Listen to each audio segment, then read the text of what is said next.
did you learn in our classes through all of your years at the school? When I was a young child, I came home every day from school, and my parents would ask me, "What did you learn at school today?" So today I'm asking you, what did you learn at school over the years? What life experience from Wilmington Junior Academy will you take into high school? Who wants to go first?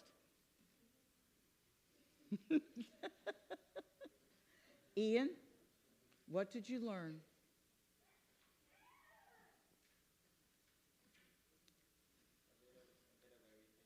A bit of everything.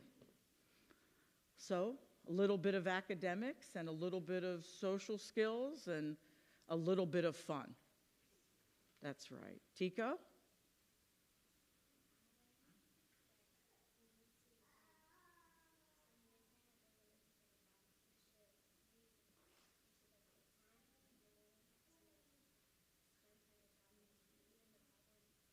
Oh, did you hear that? She said that every morning we should take time with God and read the Bible and pray and foster the relationship with God as she moves on into high school. Adriel?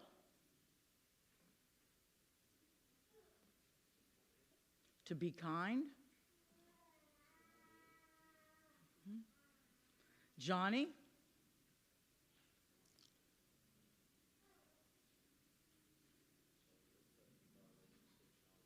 That's right. He had actually written that down and showed me that before Tico said hers. So he actually said to keep his relationship with Christ as he moves forward, to remember. Alex?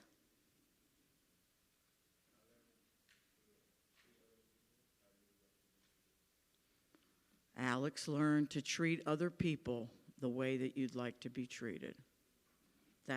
That's wonderful. I'm happy for you. I've enjoyed watching you grow into the beautiful young adults that you are today. Please take these life lessons that you learned as a student at Wilmington Junior Academy, and may God grant you a productive learning experience in high school and for the rest of your life. And I'll meet you at the Tree of Life.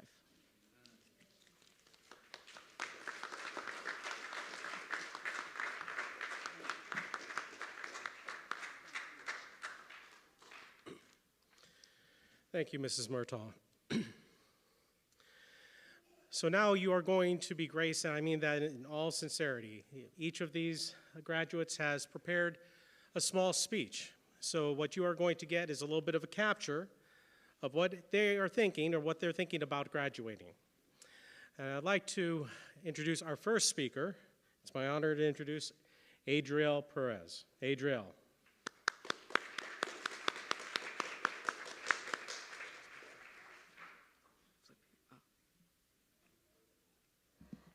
Hello, my name is Adriel, and I first joined this school in 2016 in Mrs. Murtaugh's class. Mrs. Murtaugh is one of the sweetest teachers in the school. It's in her class where I met the friends that I am now graduating with. Thank you, Ms. Murtaugh, for everything you've done for me. After I graduated from her class, I came into Mr. M's class, where I met more people that I became friends with.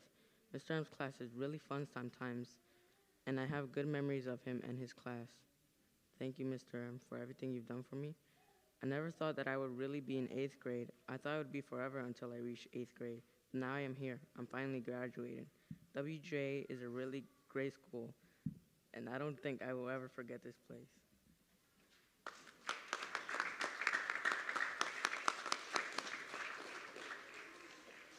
Thank you, Adriel. Just want to remind our speakers to slow down. But thank you. Our next speaker, it's my honor to introduce Jonathan Reynaga. Jonathan.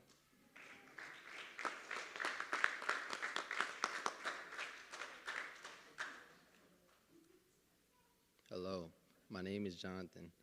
I first came to this school in 2016, and I went to Ms. Murtaugh's class. Ms. Murtaugh's class was really fun. My favorite memory was going to the 100 Book Reading Challenge field trip. They were really fun. Ms. Murtaugh was my first teacher, and it showed me a lot of important things that have helped me. Thank you, Ms. Murtaugh. After I grew older and time passed, I moved to Mr. M's class. Mr. M's class was also very fun, but in a different way. The things is that there was more work and quizzes, but Mr. M made it fun and interesting. After we ate lunch, we usually had recess, but I sometimes didn't because I didn't do my work or could have done better on my quizzes. Once I realized that if I just do what I had to do, I would have recess. Mr. M, you really showed me a lot of good things and really taught me important life lessons. And I will take that with me wherever I go. Thank you, Mr. M. All of these years were fun, but what made them better was being with my friends. All of my friends were also a part of my time here in WJA. I would thank all of you. This is a really good school, and I'm really going to miss this place.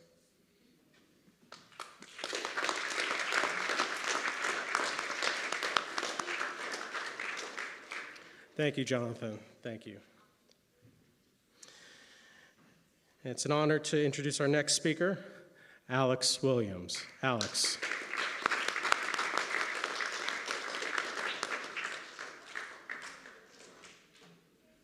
Thank you for coming tonight. And I want to say good luck to the future 7th and 8th graders. I also want to thank the teachers. Thank you, Ms. Murtaugh, for helping me with my work when I was in your class. You always made me laugh. You always made sure that we were okay and safe. You would make us laugh and tell us stories that made us want to be better. Thank you, Mr. M, for teaching me these last 2 years. You never gave up on me or any of us. You always encouraged us to keep studying, keep working, and to never give up in life. You showed me that I can do things even when I feel like I can't. Thank you for teaching me.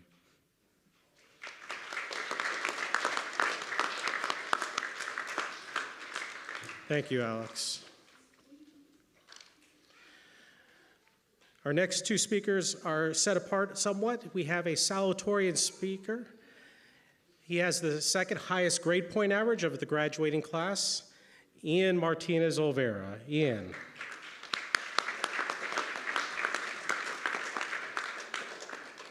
Hello, my name is Ian Ricardo Martinez Olvera. I started this school in 2018. Yeah. Well, I started in Ms. Murtaugh's class. She was very kind and generous. She gave Isaac a Lego set once. And even though in my old school I learned how to read and write, I learned a lot of stuff in Ms. Murtaugh's class. The thing that comes most to memory is the field trips. I still remember Tommy's birthday because it was at Legoland. I also remember my birthday at the aquarium where Ms. Murtaugh bought me a birthday gift, cake. And nobody remembers that. I also remember the time I stole Jaden's jacket while going somewhere cold at Milburn Orchards. But frankly, I enjoyed Ms. Murtaugh's class. But then in 2019, I joined Mr. M's class. Me and Mr. M are very good friends. I remember the time we had a conversation about my parents telling about Isaac having autism. And then Mr. M gave me the signs to stop. But then when I realized, Isaac was crying. Very bad decision.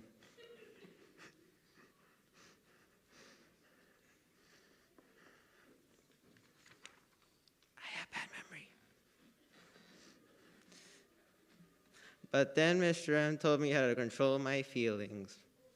Just like Jonathan, there was recess was scarce sometimes. I was crying and crying until I realized it didn't really matter because yet tomorrow I could have recess.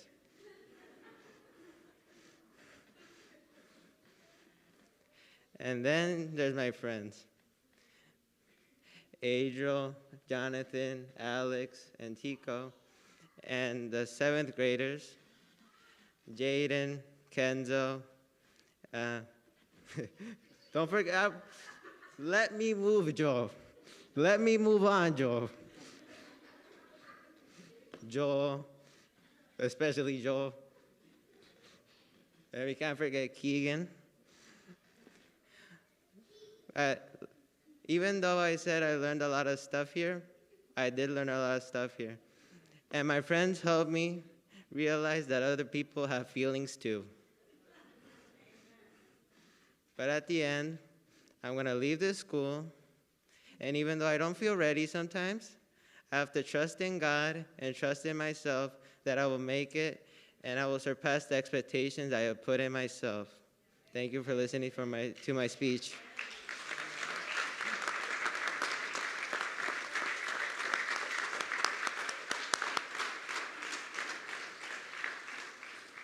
Thank you, Ian.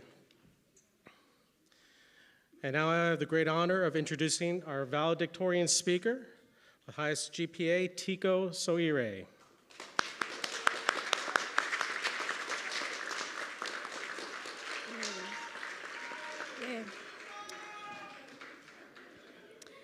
Good evening, everyone, and thank you for making the time to attend our 8th grade graduation.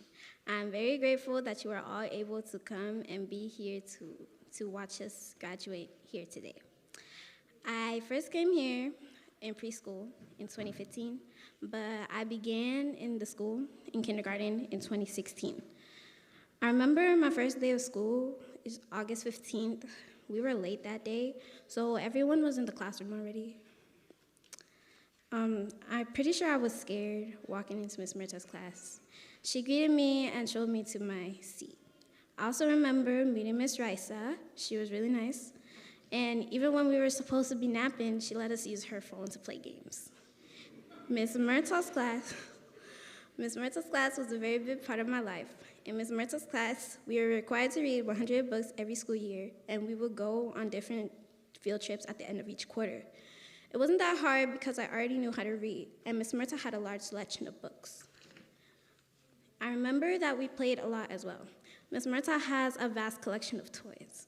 I specifically remember making a potato head family and using the wooden blocks for their houses. We also wrote in the story composition books. We made a notebook of what we did and what we learned in Bible during the year. In 2019, I went to Miss Sam's class. I actually remember the fear that I felt on my first day of school that year. I was so scared. Someone had told me that Mr. M gives pop quizzes every day and how we might miss recess if we don't do our work. I thought it was crazy how Mr. M would give us a reading and expect us to know it the next day. Then the pandemic began, and that gave me a chance to figure things out. When we came back from quarantine, I think I was performing pretty well. I learned how to read and remember, and the class became easier after that. The work was still hard, and there was a lot of it, but I realized that the work that I was doing was more advanced than what was going on at other schools, so it was worth it.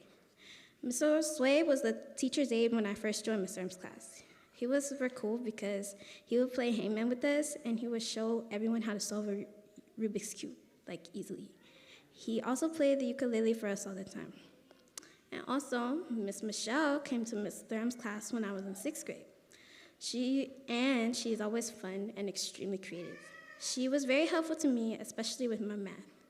A lot of the time, I would be in a math group by myself, and she would help me when I was too scared to ask Mr. M the same question over and over again after he'd explained it.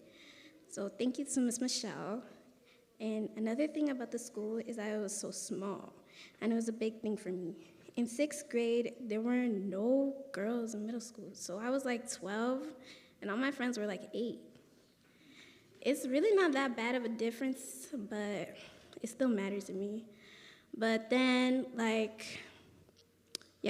Alicia came, and she was my best friend in kindergarten, but she left the school. So when she came back, I had a better time. Thank you for coming back, Alicia, and thank you for still being my best friend. To the rest of the students of the class, thank you for being a part of my grade school experience. Even the students that have already graduated and left and moved on, you have all helped me grow, and you've helped shape me into the person that I am today. You've all challenged me in my work, and you all made me laugh. I will take these memories with me when I go to high school and grow up. I think it would be hard to forget this school where I spent my whole life. Mr. M, Miss Murtaugh, Miss Michelle, Miss Risa, and Miss Roseway, thank you for teaching me, playing games with me, helping me, and taking care of me while I've been here at the school. You have all helped me grow as a person, and I am clearly affected by your influence. Thank you.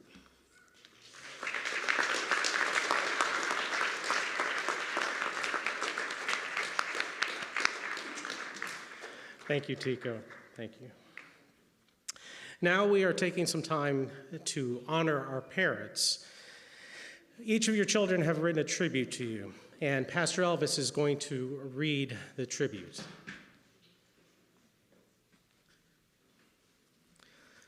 It's been an honor every year to have a chance to read these tributes, and especially even today I'm seeing some alumni here, and that's a wonderful thing for them to be back.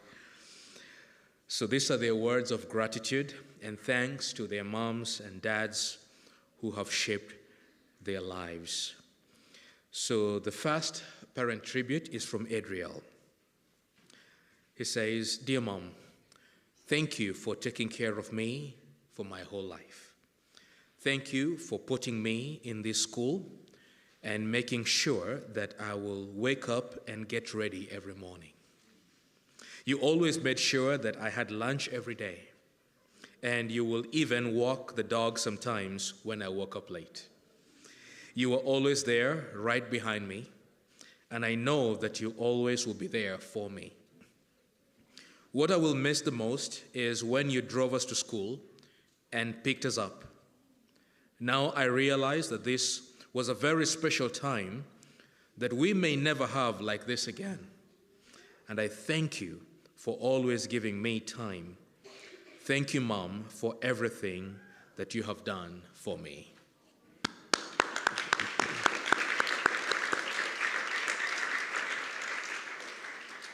Dear Dad, I want to thank you too for taking care of me and making sure that I had everything I needed. Thank you for checking up on me every day and making sure that I was fine. You will always leave so early for work and come back so late and really tired, but you will still stay up late, washing the dishes and other things. You will still spend time with us every chance that you could get, no matter how tired you are. Thank you for teaching me how to do so many things, especially when I was stuck on something. You will always say, there is always a solution. You just have to think. Thank you for taking care of our whole family and me.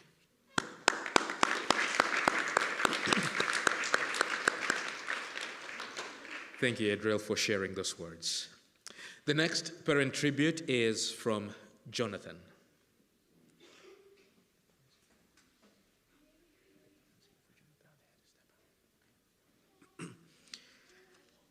Dear Mom, I have never seen anyone wake up so early, cook for 5 kids, and get them ready for school.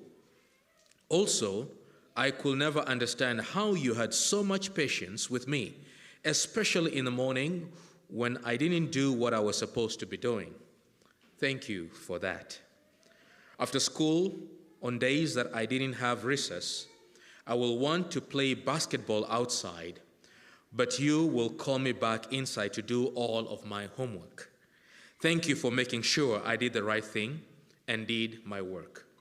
And thank you, Mom, for helping me with my work when I didn't understand it so well.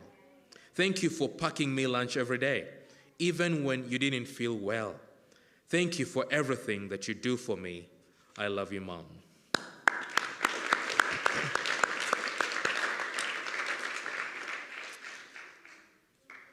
To his father, he writes, Dear Dad, I want to start off by saying thank you for being there for me.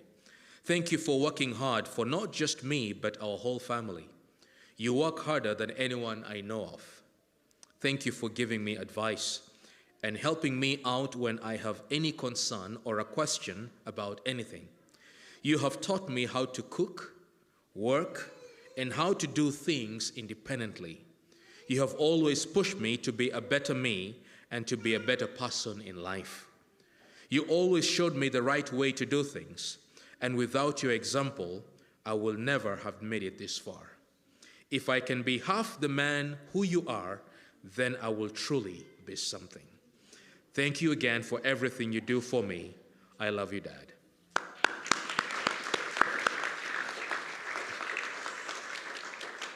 Thank you, Jonathan, for those kind words. Next parent tribute is from Alex. Mom, thank you for everything that you have done for me in life. Every day you do everything you can to make sure that I succeed and that I am safe. Thank you for pushing me to go to school every day, and even if I did not feel like it, if you did not push me, I wouldn't be here. You are so strong. Whenever you didn't feel well or were in pain, or if something happened, you were still there to help me, to help all of us. You also say that you love me no matter what. It may not seem like I'm listening when you speak to me, but I listen to every word you say, and I remember. I know that you are only trying to make me better now and help me later in life. I love you.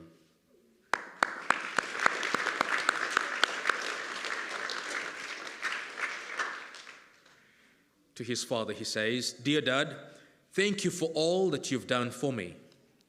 You have taught me many things about life and how to be a man. Every day you wake up early and you work hard. I know that you're tired from all that, yet you still make time for me. You say that you will be with me no matter what.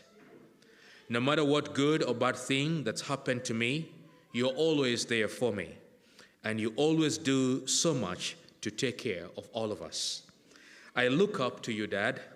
You have taught me not only to work hard, but to be responsible, to put others first, and to depend on myself. I know that I still have a lot to learn, but you have taught me so many things. I love you.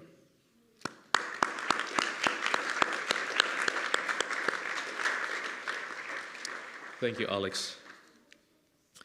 Next parent tribute is from Ian. Before we get into the complicated I love you, Mom and Dad, I know that I may not always show I am grateful, but I am grateful. Thank you, Mom, for waking me up in the morning, making us lunch, driving us to school, working, making dinner, and teaching us right from wrong.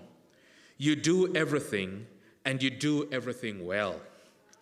Dad, thank you also for sometimes doing what Mom does, but also thank you for teaching us useful life skills, like changing the oil and changing tires, but also the useful side jobs like lawn mowing and patio building. It's like you know how to do everything, and I hope that can be that way, that I can be that way also. Thank you, and I love you, Mom and Dad.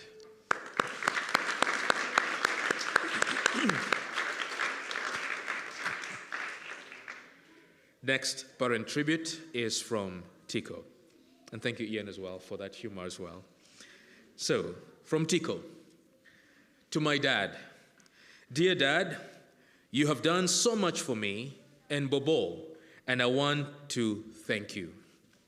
You have taken us to and from school for the past 10 years.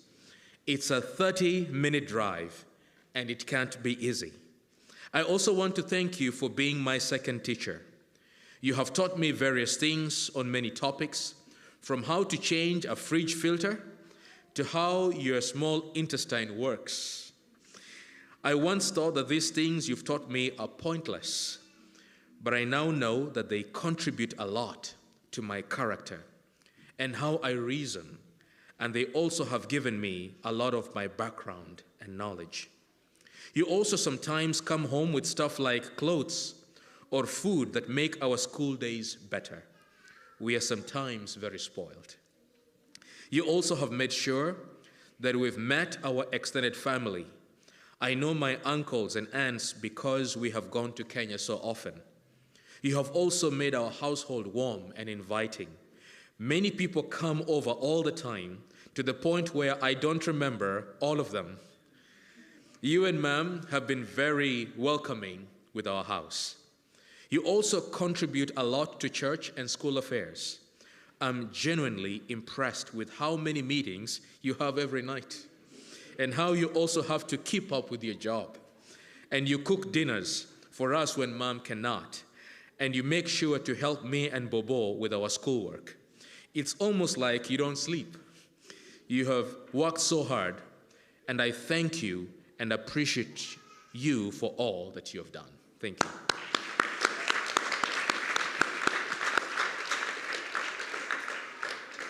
To my mom, she says, "Dear Mom, I also want to thank you for what you've done for me and for Bobo. I know how demanding your job is compared to Dad's, who has a more flexible schedule. And yet, you can still come home and spend some time with us. You also work tirelessly every night doing paperwork for your patients. This amount of time you spend on the computer closing charts, you will think that she's the only doctor at her job, caring for all of the patients across the state. Even when we are at church or on vacation, you're always getting calls and notifications about your patients, and you have to bring your laptop everywhere. You also care for our family when we are sick. You make sure we get our medications and that we eat properly. You also are the voice of reason for everyone in our family because of your wise approach to our problems. You're a source of encouragement and great decision-making. I don't think that we as a family will know what we will do without you. You also do a lot for children's ministry at our church, and no one knows the amount of work and sleepless nights that you've put into VBS or Sabbath school for the various classes. Thank you for all that you've done for our family."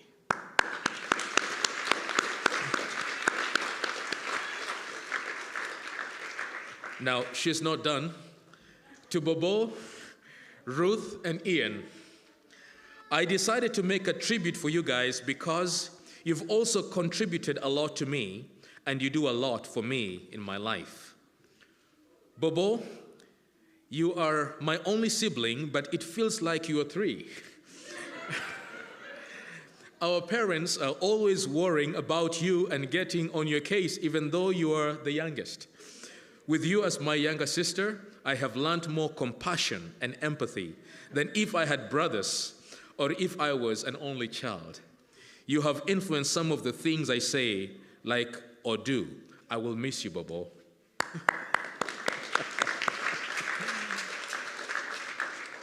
And to Ruth, she says, "I know you didn't want a tribute, but I also want to thank you. You took us to and from school every day in the first semester, even when we made you late. You have cooked dinner for us or bought us things even when you didn't have the money or when you were tired. You also sometimes did our chores when we were supposed to do them, and it means a lot to me." Thank you, Ruth.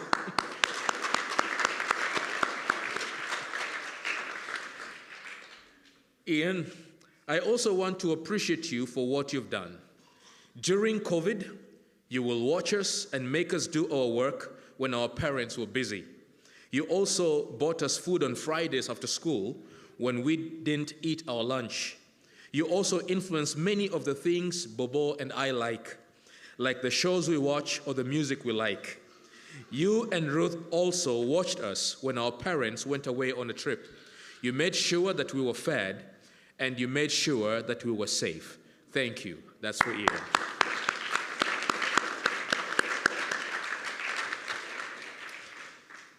Thank you so much for those tributes.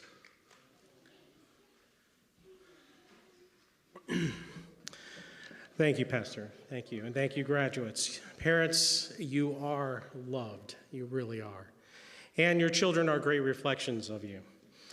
And it's an honor to be sharing this stage with you. I've been with many graduates here, mostly in 2s or 3s, more than a few times, just one. And once long ago, we had 4 graduates. But this year, we have 5, and that seems to me to be like an achievement. We've never had 5 graduates before. In fact, the pomp and circumstance, we've never gotten that far in the song. It took 2 more graduates so we can get to the drums in that there. And you know, one of the things that make this class unique for me is that this is the first class that I actually remember as babies. Moms and dads, I remember you holding them in your arms. There were 2 that escaped me, Ian and Jonathan. But Ian, I remember you and your parents sitting in like the first couple of rows when you were coming to church here, and you were jumping up and down to come up into the children's story and to come on back.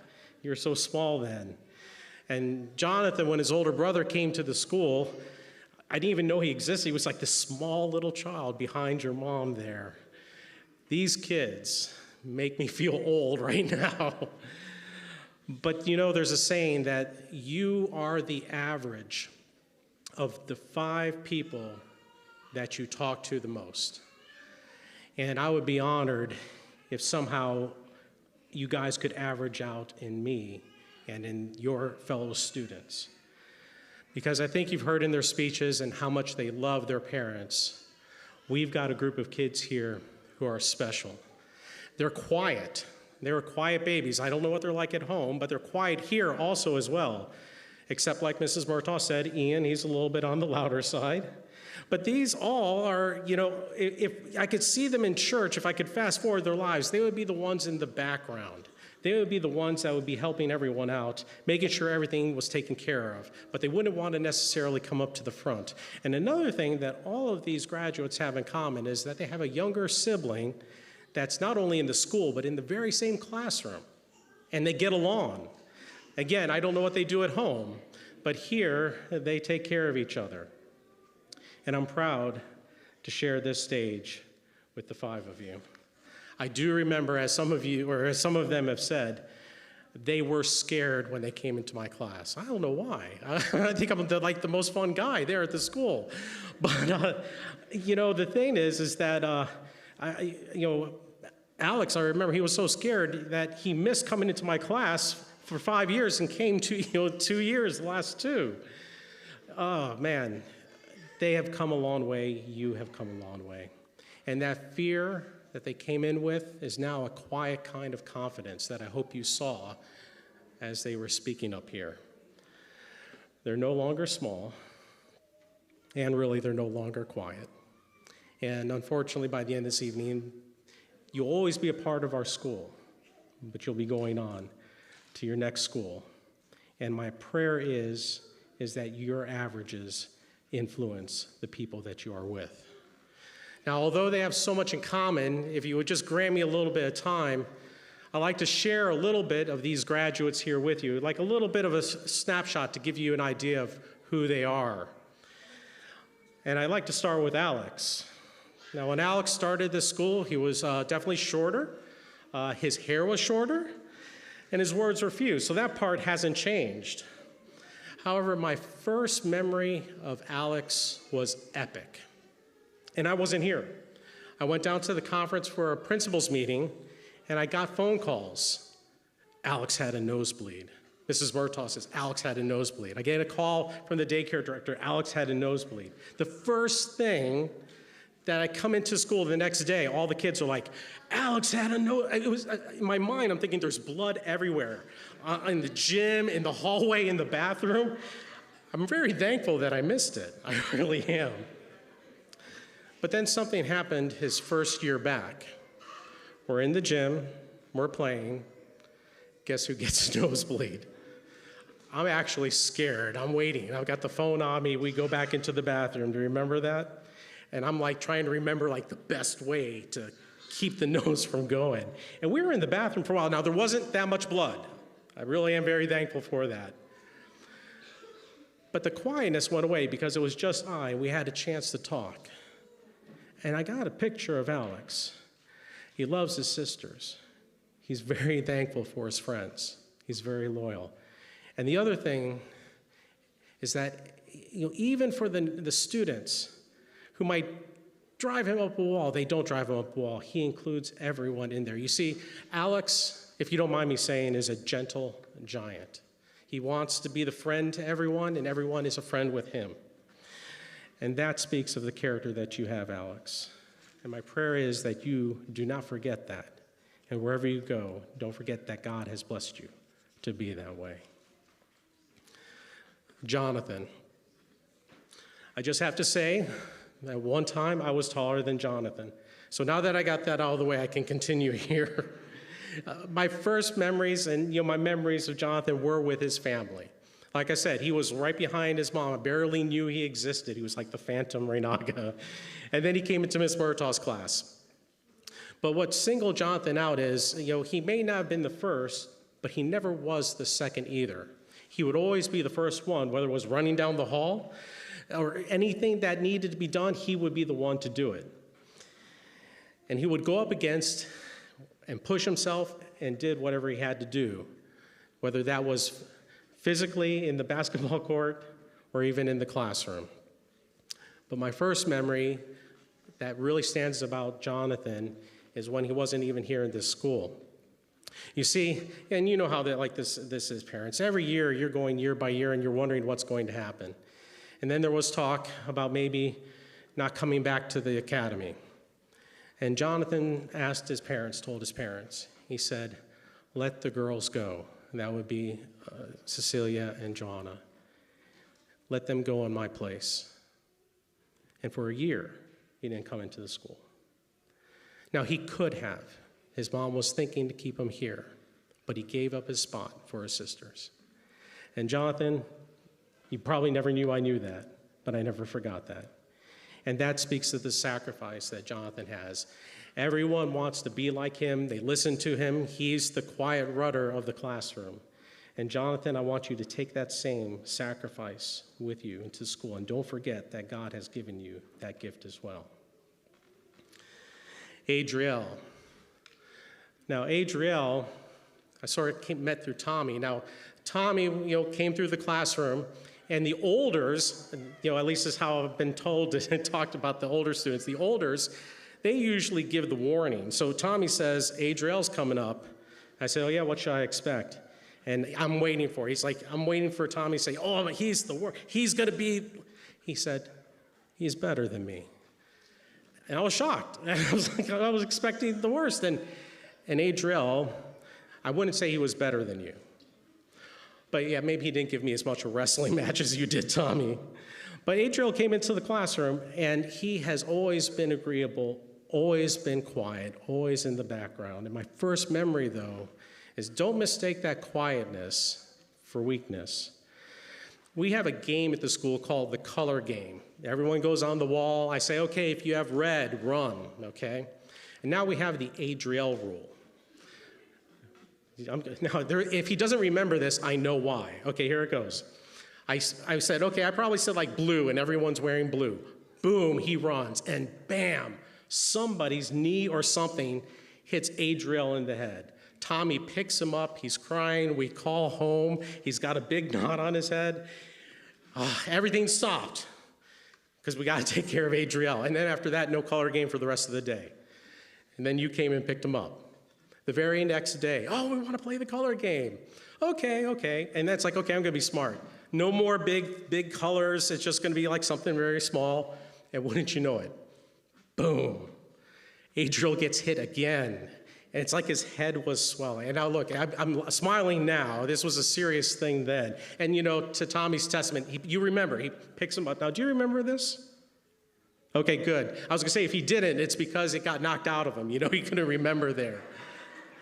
But the thing is that he got back up. Now, that very next day, we weren't doing the color game. It just didn't matter, okay? But that's who Adriel is. He gets knocked down, he gets back up. If he gets pushed around in the basketball court, he doesn't push back, but he gets back up. If I push him around academically, he never gives up. And that speaks to the kind of character that he has. He doesn't back down. Adriel, don't back down in the school that you're going to. The character that God has put into you, you take that with you. And don't back down from the challenges that come your way. Ian. And I also was taller than Ian. I'm just saying, I got to think about that, I guess. But Ian loves to draw, as Miss Murtaugh said. He draws action sequences on his work, on his desk, on his quizzes. Unlike grading quizzes early in the morning, late night, poof, there's something exploding.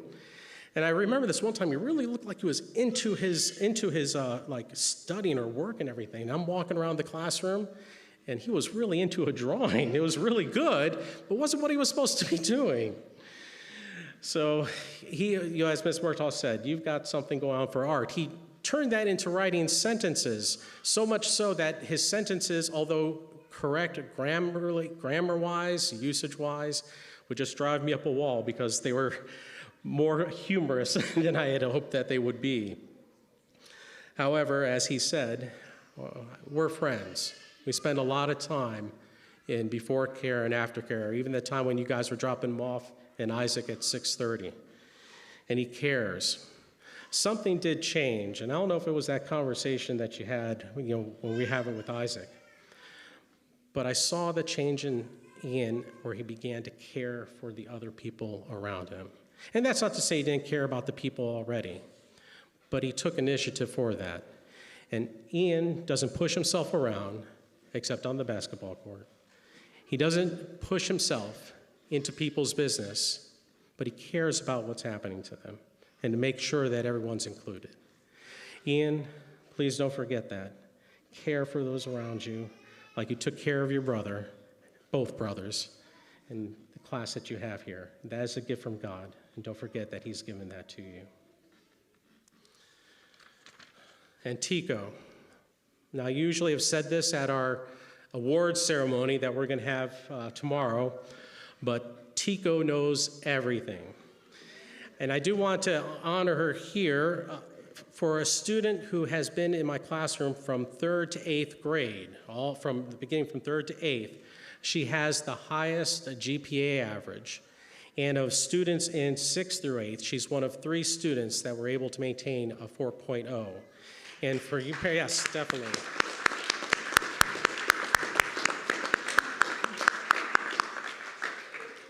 The thing about that, as you parents know, to be able to do that in the class is no easy feat. And I'm convinced that the reason why she was able to, get that kind of head start is because she did not say a word in my class when she was in 3rd grade. In fact, I remember when she said something in class out loud, it was 4th grade, because I was so excited. I remember that. I was like, yes, she said something in class. And she was the OG of all the original silent talkers. We have some girls up here who talk very quietly in class too. I remember a time saying, she would say something, and I'd say, what did she say? And everyone would be like, I don't know what she said. But she came out of her shell. And I've had the opportunity to see Tico come from someone who was very quiet and very studious. You still are studious, but now she's living her life out loud, and she is including everyone in her life. See, I think that quietness is like a mask that covers an intensity that few students have had the chance to live up to. Tico, you have been intense. You're, again, one of 3 students who made it to quadratic equations, and that's a feat. And if I could say, she also did that a little bit on her own. Don't lose that intensity in the school that you're going to. Keep that. That is a gift from God as well. Thank you. Now, you may be thinking, who are you talking about? It's not these people up here. They're not the perfect people, and there is no one that is perfect. But I think if I had to pick 5 students that were close enough to perfect, it would be this group here. And they take care of the people that are around them. They also listen to me and respect me who I am. And we are going to be losing something here. So you 7th and 8th graders have some big shoes to jump into. We've lost students, and when I say lost students, they've graduated 1s and 2s and 3s. But to lose you 5, that I can trust and say, just go and do, and you do it, and that if I asked you to stop and take care of someone, you do it. How many times have you had to take one of the little ones to the bathroom, and they're like probably trying to climb up the walls or something, yet you come back in and everything's okay? I wish that I had one more year for you guys, just to be selfish, if I could have you just for 1 year. You know, we have a poem, and we read this at the beginning of the year, and it goes something like this. There was a young man who was climbing a mountain, and as he was climbing this mountain, he had a big flag, and on that flag was the word Excelsior. I'm not going to quiz you. Higher, ever upward, lofty, higher still. And this man would carry the flag up the mountain. And he got halfway up the mountain, and there was a village there, and there were people inside their homes, and the homes were warm and inviting. And they said, come here, rest. But he didn't. He continued on and just said, Excelsior. He continued to go up the mountain. He came up to just a group of homes. And there were older men, supposedly wiser men. You're always going to run into a few of those. And they said, no, don't go any further because it's dangerous. You can't go that far. But the youth still carried his flag up the mountain with the word Excelsior. A huge storm crashed.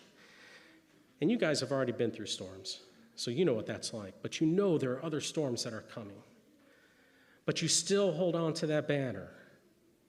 And in the middle of the night, all the people in the town, the village, and the homes, they heard that word on the wind, Excelsior. You're standing on a stage that's just a little bit elevated, but so that they can see you climbing up this mountain. Thank you so much for letting me be your teacher.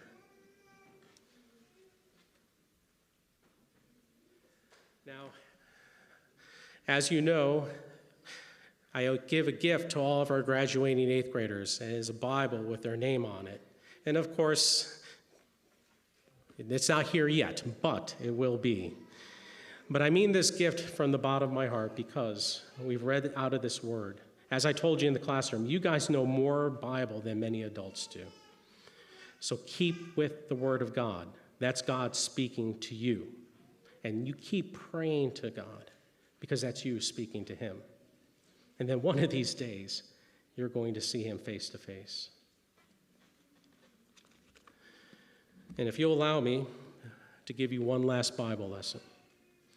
And these verses that I'm to read to you are a charge. And as Pastor Elvis said, there are several former students and staff that are here. And this is a charge for you as well. I know you're going to remember these words. Ephesians chapter 3.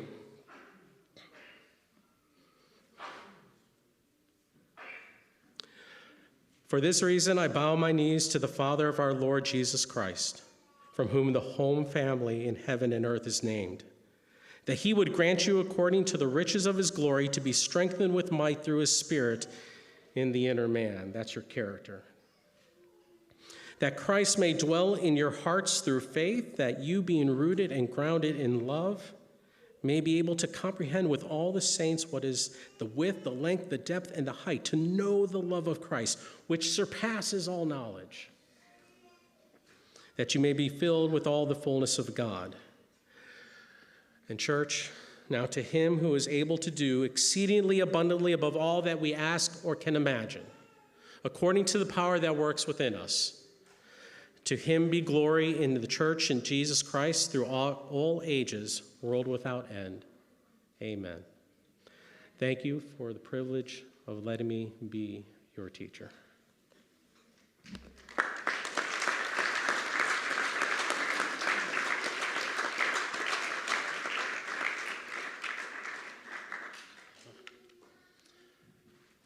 My hands are shaking. It's hard to move these pages. Now comes the time to let you go. Pastor, would you come up, please?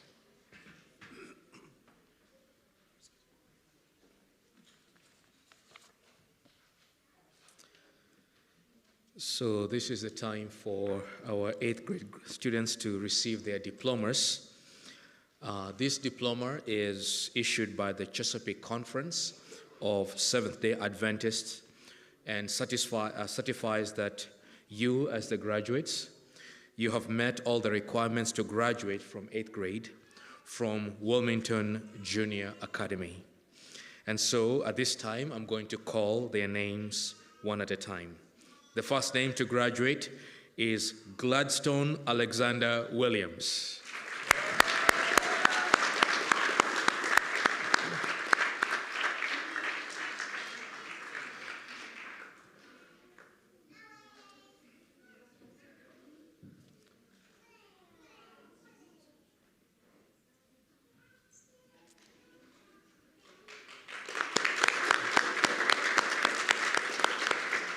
Congratulations. The next is Jonathan Renaga.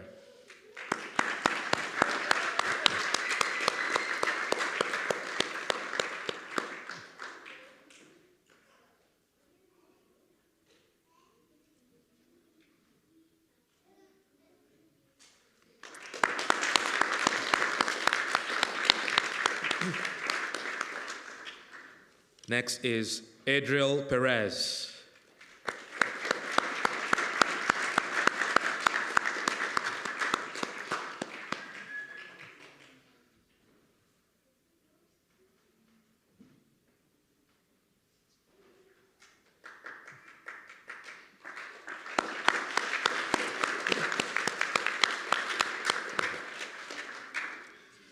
The next one is Ian Ricardo Martinez Olvera.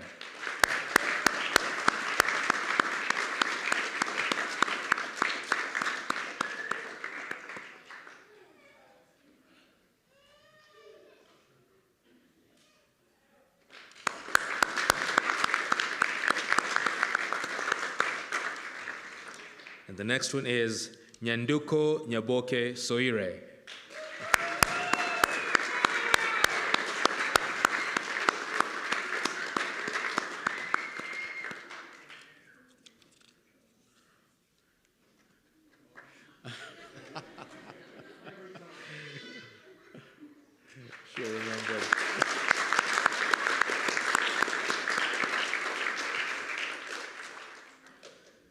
Family and friends, I would like to introduce the graduates of Wilmington Junior Academy, class of 2025. Congratulations.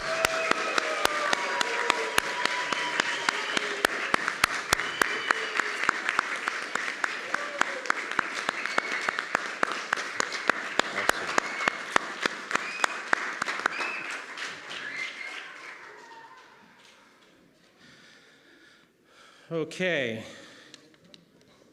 So we actually have one more graduate. It's not in your program. So, this will be a little bit of a surprise for some. One more student that we need to graduate. And this student has been attendance of Wilmington Junior Academy for, not too sure, 15, 16 years perhaps. And he's served in this capacity as a pastor, as a servant, supporter, school board, well, maybe not a school board chair, but he felt like it sometimes. It takes me great pleasure, Pastor, if you could stand up here. And Carol, if you could come up too.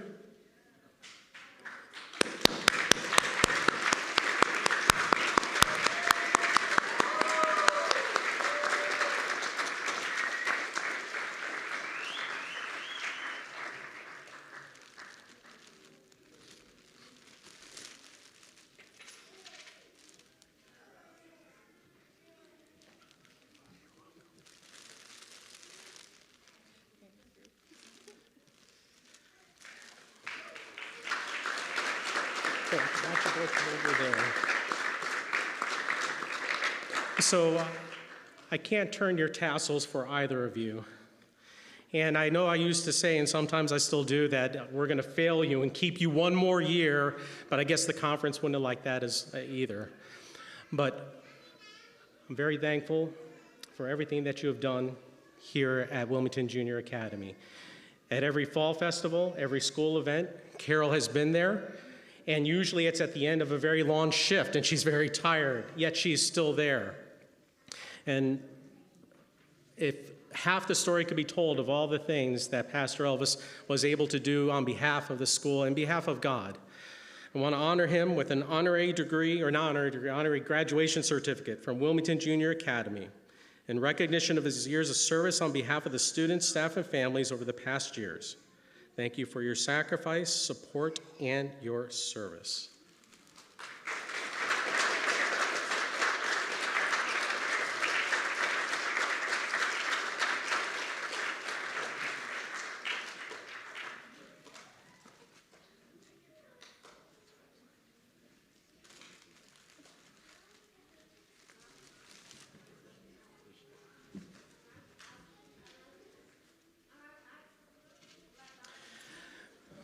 Okay, now we usually sometimes are able to have a conference or a Chesapeake Conference representative come to speak on behalf of the students, and I did not see if someone came in. Is someone here from our conference?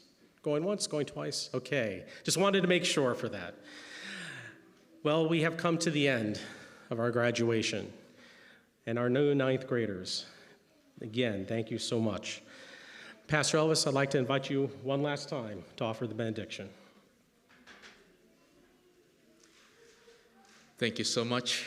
And now when you call alumni from WJA, I will count myself as one of them. So let's rise together for the closing prayer.